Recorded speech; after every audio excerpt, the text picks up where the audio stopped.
Alamai Halina a rencontré les membres du Comité national de prévention et de gestion des inondations pour faire le point sur les activités réalisées pendant la période des inondations. Cette rencontre s'est déroulée en présence de plusieurs personnalités. L'objectif de cette rencontre était de passer en revue les actions entreprises par le comité pour faire face aux inondations, évaluer leur efficacité et identifier les domaines à améliorer pour une meilleure gestion des inondations à l'avenir. Le Premier ministre a félicité le comité pour ses efforts inlassables et son dévouement à la gestion de cette crise. Il a souligné la nécessité de tirer des leçons de cette expérience pour améliorer les actions de riposte et l'efficacité de réponse face aux catastrophes qui peuvent survenir dans le futur. Il a également recommandé au comité de produire dans les meilleurs délais un rapport complet sur toutes les activités menées sur l'ensemble du territoire national.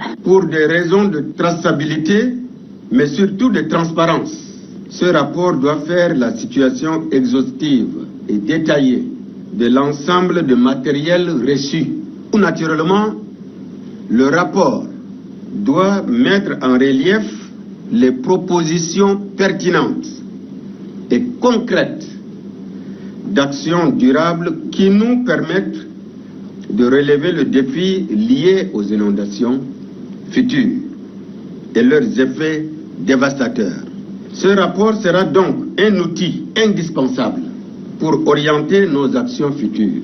Les participants ont discuté de l'efficacité de ces mesures et ont identifié les forces et les faiblesses du plan de gestion des inondations actuelles. Ils ont également exploré des moyens d'améliorer la coordination, la communication et les capacités de réponse à l'avenir pour tous les phénomènes naturels susceptibles d'impacter la vie des populations. Permettez-moi de vous rappeler que l'anticipation doit être, pour nous tous, une règle d'or. J'exige que des travaux de grande envergure soient entrepris dès le début des mois de mars et avril 2025. Ils permettront de réduire, vous conviendrez avec moi, considérablement les risques d'inondation. Ces travaux concernent le curage des caniveaux et des canaux d'eau, l'aménagement et le renforcement des digues et des diguettes. Par ailleurs, j'instruis Monsieur le ministre des Infrastructures de procéder à la réfection des voies dégradées lors de la saison pluvieuse à l'effet de les rendre fonctionnels et praticables. Les opérations d'assainissement doivent commencer et s'intensifier car les crues ont laissé des déchets et autres résidus nocifs.